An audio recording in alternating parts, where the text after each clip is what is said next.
12월 11일 법률방송 로투데이 시작하겠습니다. 첫 소식입니다. 박근혜 전 대통령에게 국정원 특활비를 상납한 혐의로 재판에 넘겨진 남재준, 이병기, 이병호 전 국정원장에 대한 항소심 선고 공판이 오늘 열렸습니다. 1심에서보다 모두 징역 1년씩이 감형된 징역 2년에서 징역 2년 6개월을 각각 선고받았습니다. 재판부 판결 내용과 박근혜, 이명박 두 전직 대통령 재판에 미칠 영향 등을 전망해봤습니다. 심층 리포트 김정래 기자입니다. 청와대 국정원장 특활비를 상납한 혐의로 기소된 남재준 전 국정원장에 대해 항소심 재판부가 징역 2년의 실형을 선고했습니다. 같은 혐의로 재판에 넘겨진 이병기, 이병호 전 국정원장에 대해선 나란히 징역 2년 6개월이 선고됐습니다. 다만 1심에 비해 남재준, 이병기, 이병호 전 원장 모두 징역 1년이 감형됐습니다. 항소심 재판부가 1심에서 유죄로 판단한 특가법상 국고손실죄를 무죄로 판단하며 형량이 깎인 겁니다. 특가법상 국고손실죄는 돈을 횡령한 사람이 국가회계관계 직원에 해당하는 것을 전제로 하고 있습니다. 회계관계 직원에 대해 가중처벌하는 국고손실 조항을 국정원장들에게 적용하는 것은 법리를 오해한 잘못이라는 게 항소심 재판부 판단입니다. 국정원장이 신분범이 아니기 때문에 그 자체로서 무죄를 선고할 수밖에 없어요, 구조가. 신분범인 정범을 기소조차 하지 않은 상태 내에서 신분범을 교사하거나 방조하거나 공모한 국정원장만 형사처벌하는 것은 이런 법의 입법 취지에 어긋납니다. 재판부는 또 1심과 마찬가지로 박 전 대통령에게 건넨 특활비에 직무 관련성이나 대가성이 있다고 보기 어렵다며 뇌물죄에 대해서도 무죄를 선고했습니다.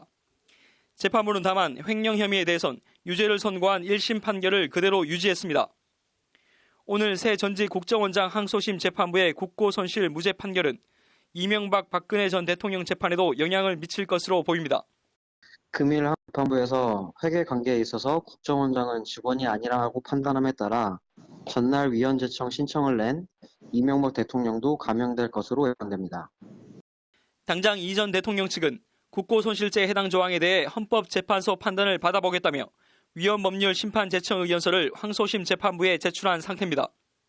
국정원 특수활동비를 받아 쓴 혐의로 1심에서 유죄를 선고받은 이명박 전 대통령이 국정원장은 회계 직원이 아니다라면서 헌법재판소에 위헌법률 심판을 제청해달라고 요청한 것을 이 전 대통령 항소심 재판부가 받아들일지 주목됩니다. 법률방송 김정래입니다. 이재명 경기지사 부부의 이런저런 논란과 의혹에 대해 수사해온 검찰이 6.13 지방선거 선거사범 공소시효 만료 이틀을 앞둔 오늘 중간 수사 결과를 발표했습니다. 이재명 지사는 직권남용과 공직선거법 위반 등 혐의로 기소, 해경궁 김씨 논란의 이 지사 부인 김혜경 씨는 불기소로 가닥을 잡았습니다. 기소와 불기소로 갈린 이유와 법적 쟁점 등을 신세아 기자가 전해드립니다. 이재명 경기지사 부부 논란과 의혹을 수사해온 검찰이 오늘 오후 이 지사를 공직선거법상 허위사실 공표와 직권남용 등 혐의로 기소한다고 밝혔습니다. 검찰은 이 지사의 친형 강제 입원 시도, 검사 사칭, 성남 대장동 개발 업적 과장 등 3가지 의혹에 대해선 범죄 혐의가 있다고 보고 이 같은 결론을 내렸습니다. 핵심은 직권남용과 그런 사실이 없다고 사건을 부정한 공직선거법 위반 혐의가 맞물려 있는 친형 정신병원 강제 입원 혐의입니다. 정신과 전문의 대면 진단 절차가 누락됐는데도 당시 성남시장이던 이 지사가 공무원에게 강제 입원을 지속해서 지시했다는 것이 검찰의 판단입니다. 당선인이 공직선거법 위반으로 100만 원 이상 형을 확정 판결받으면 그 직을 상실하기 때문에 재판 결과에 따라 이 지사 본인은 물론 정치권에 엄청난 후폭풍을 낳을 수 있는 사안입니다.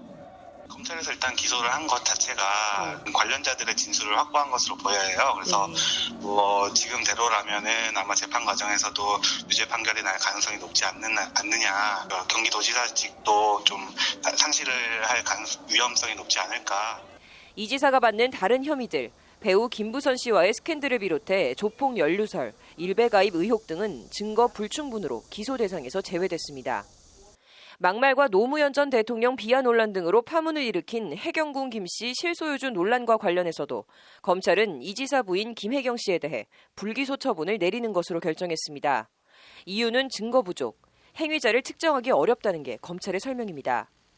계정 가입자 확인은 트위터 본사 측에서 요청을 거절했고 김 씨가 과거 사용한 휴대폰은 행방이 묘연해져 계정주를 확인할 수 없었다는 게 검찰의 설명입니다. 검찰은 다만 해당 계정주에 대해 성명불상으로 기소중지 처분하고 추후에도 해경군 김 씨 계정주가 확인되면 수사해서 재판에 넘길 수 있도록 조치했습니다. 검찰의 오늘 수사 결과 발표에 대해 이재명 지사는 진실규명은 법정에 맡기겠다는 원론적인 입장을 밝혔습니다. 진실규명은 법정에 맡기고 지금부터 오로지 도정에만 집중하겠습니다.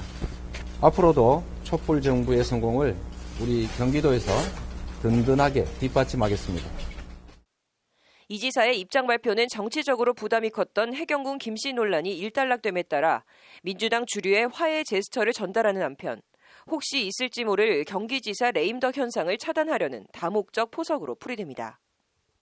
공직선거법 유무죄와 형량에 따라 이재명 지사가 지사직을 잃을 수도 있어 앞으로 재판 과정에서 사활을 건 공방이 예상됩니다.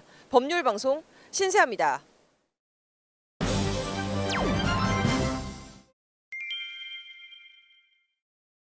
네, 운이 나쁘다고 해야 되나요? 아니면 아무 생각이 없다고 해야 되나요? 하루에 2번 음주 단속에 걸린 치과 의사가 있다고 합니다. 남승환 변호사의 시사법률 음주 단속 얘기해 보겠습니다. 남 변호사님, 뭐 사건 내용이 어떻게 되는 건가요? 네, 30대 치과 의사입니다. 네. 지난달 오전, 그러니까 아침이죠. 네. 새벽 5시 10분경에 울산 남구에서 음주운전 상태로 벤츠 승용차를 탔습니다. 이제 부산에서 울산 고속도로를 이용해서 해운대 신도시까지 약 50km를 운전한 혐의로 경찰에 적발됐습니다. 네. 그래서 이제 112 신고를 한 건데요. 음주운전을 하는 사람이 있는 것 같다. 이래서 네. 경찰이 추적해서 A씨를 검거하고 측정을 해봤더니 면허 취소 수준인 0.191% 상태였습니다. 뭐 만취 상태인데 2번 단속됐다는 건 무슨 말인가요?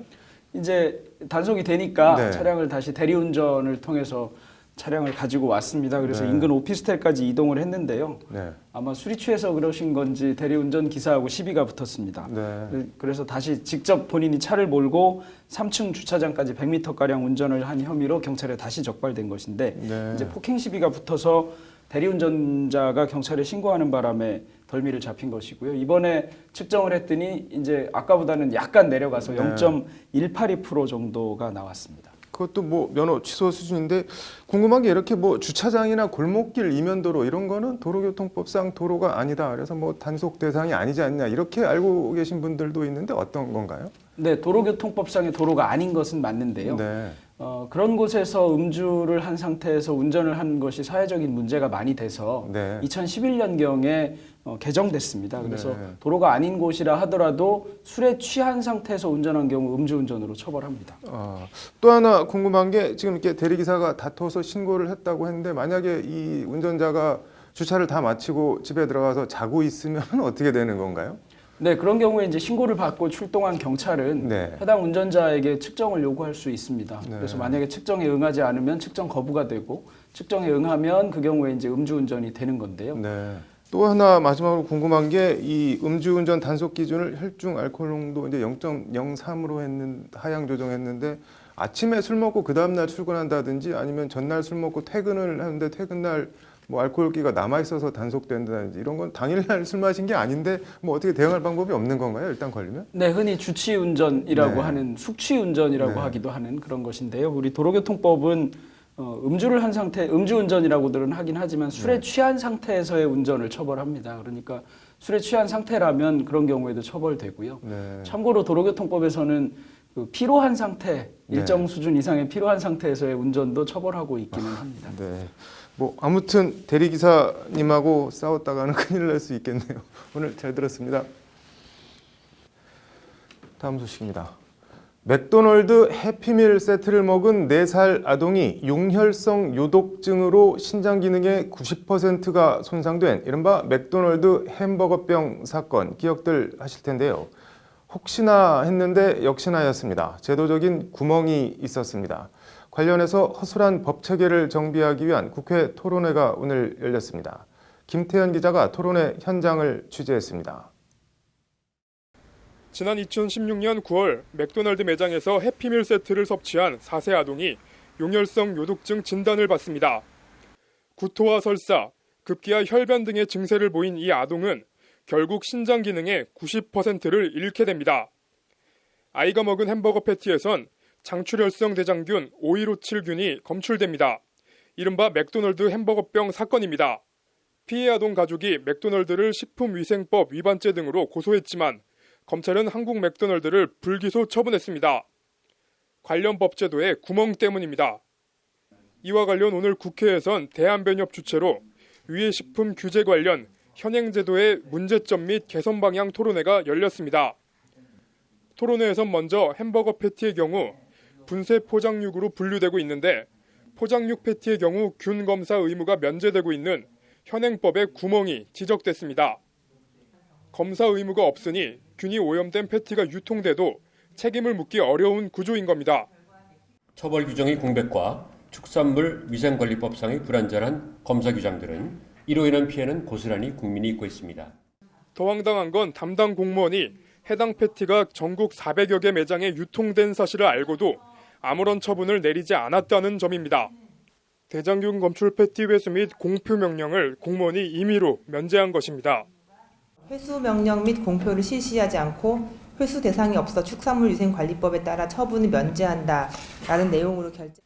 이에 따라 토론회 참석자들은 쇠고기 패티 같은 분쇄 포장육의 균 검사 의무화, 그리고 일단 균이 검출되면 다 팔려나가 소진됐는지 여부를 떠나 대장균 등 검출 사실 공표와 회수를 의무화할 것 등을 제안했습니다. 유해식품을 방지하기 위한 검사 노력들을 할 수 있는 그런 유인책들을 식약처를 포함한 국회와 정부에서 만들어주셨으면 하는 바람입니다. 분쇄육은 재료의 본래 모습을 전혀 확인할 수 없다는 점, 패스트푸드 업체로 공급돼 전국적 규모로 유통되는 점 등을 감안할 때 일반 육류보다 더 엄격히 관리돼야 한다는 것이 참가자들의 지적입니다. 유해식품으로 인한 피해를 예방할 법적 보완책이 마련될 수 있을지 주목됩니다. 법률방송 김태현입니다. 네, 오늘 오후 국회 도서관에선 재외 동포 정책의 새로운 미래를 말하다라는 제목의 토론회가 열렸다고 합니다. 로인사이드 이현무 기자입니다. 이 기자, 오늘 토론회 어떤 토론회인가요? 네, 내년은 3.1운동과 임시정부 수립 100주년이 되는 뜻깊은 해인데요. 관련해서 일제강점기 당시 독립운동 등을 하기 위해 중국을 포함한 세계 각지로 흩어진 후손들, 그러니까 재외동포들을 위한 통합적인 정책 수립과 관련 법제도 정비를 논의해보자는 취지의 토론회였습니다. 이 외국 국적 동포에 관련해서 차별적 요소들이 곳곳에 산재해 있고 또 통합적이고 체계적인 관리자 지원 정책이 없다는 것이 토론회 참가자들의 지적입니다. 차별적 요소가 곳곳에 산재해 있다는 게 어떤 말인가요? 네, 동포들이 거주하고 있는 국가가 어디냐, 혹은 보유하고 있는 국적이 무엇이냐에 따라서 한국 정부에서 동포들을 차별적으로 대우를 한다는 것입니다. 쉽게 말해서 미국 국적의 동포와 그리고 우리가 흔히 조선족이라고 불리는 제중동포, 혹은 일본에서 조선이라는 국적을 취득하고 있는 그런 동포들을 생각해 보시면 될 것 같습니다. 그래서 이 동포들에 대한 국내 입국부터 비자 발급, 그리고 취업, 체류 기한까지 있어서 같은 동포인데도 국적이 어디냐에 따라서 한국 정부에서 큰 차별을 두고 있다는 것이 참가자들의 공통적인 지적입니다. 그래서 국내에 체류 중인 중국 동포 같은 경우에는 관련 법도, 예산도, 그리고 담당 부서도, 담당자도 없는 이른바 사무 그룹에 속하는 4등 시민이라는 것이 오늘 발제를 맡은 김용선 중국 동포 한마음협의회 이사장의 자조 섞인 표현입니다. 4등 시민이라는 건 무슨 말인가요? 네, 동포들이 내국인은 물론이고 다문화 가정 그리고 외국인 근로자보다도 못한 처지와 차별을 받고 있다는 것이 4등 시민이라는 표현으로 표현된 것입니다. 일례로 중국 동포들은 중국에 살면서도 중국 정부가 발급한 주민등록증에는 한글 이름이 기재가 되어 있습니다. 그런데도 오히려 한글의 나라인 한국에 왔을 때는 중국식 발음으로 표현된 영문명만 공식적으로 사용할 수 있어서 큰 혼란을 초래하고 있다고 합니다. 그럼에도 불구하고 더 황당한 건 한국의 국적을 취득하거나 획득을 한다고 하더라도 원래 본을 사용할 수 없어서 구리 김씨, 영등포 이씨 이런 식으로 성씨의 시조가 된다는 웃지 못할 해프닝들이 종종 있다고 합니다. 그래서 이런 비합리적이고 말도 안 되는 상황을 정리해달라는 것이 주장입니다. 듣고 보니 황당한데 구체적으로 뭘 어떻게 해달라고 하던가요? 네, 일단 이름부터 한글 이름을 사용하도록 해달라고 하는 아주 기본적인 요구에서부터 미국과 같은 선진국 동포들에 비했을 때 차별적 대우를 받는다는 재외동포법 조항 재개정 등과 같이 아주 명백하게 보았을 때 차별적이고 불평등한 조항부터 수정을 해달라는 것이 그들의 주장입니다. 그래서 동포 3세까지만 재외동포로 인정을 해서 4세 동포들이 겪게 될 불이익과 혼란 등도 시급하게 손꼽히는 과제였습니다.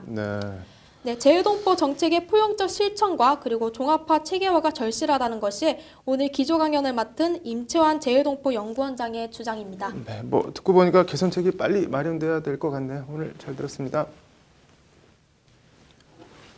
네, 이어서 법조계 소식 전해드리겠습니다. 사법행정권 남용 의혹을 수사하는 검찰이 옛 통진당 소송 관련 이인복 전 대법관을 9일 소환해 조사한 것으로 확인됐습니다. 검찰 안팎에선 박병대, 고영한 두 전직 대법관에 대한 영장 재청구를 위한 보강조사 차원에서 조사가 이뤄진 것으로 보고 있습니다. 재판거래 의혹과 계엄령 문건 작성 의혹 등을 수사하고 있는 검찰을 이끌고 있는 문무일 검찰총장이 오늘 원내 간부회의에서 검찰 스스로 민주주의와 인권의 가치를 지키면서 올바르게 소임을 완수하도록 최선을 다해야 한다고 강조했습니다. 법제처는 지방자치단체의 입법권, 행정권 행사와 관련 중앙행정기관에 불필요하거나 과도하게 승인보고하는 제도의 폐지를 골자로 하는 20개의 대통령령 개정안을 오늘 국무회의에서 일괄 의결했다고 밝혔습니다. 법무부가 내일 서초 반포원 라벤더홀에서 마을 변호사 5주년 기념식을 개최합니다. 기념식에는 김호수 법무부 차관, 노강규 대한변호사협회 부회장, 유철영 서울지방변호사회 부회장 등이 참석합니다. 12월 11일 법률방송 로투데이 마치겠습니다. 시청해주셔서 감사합니다.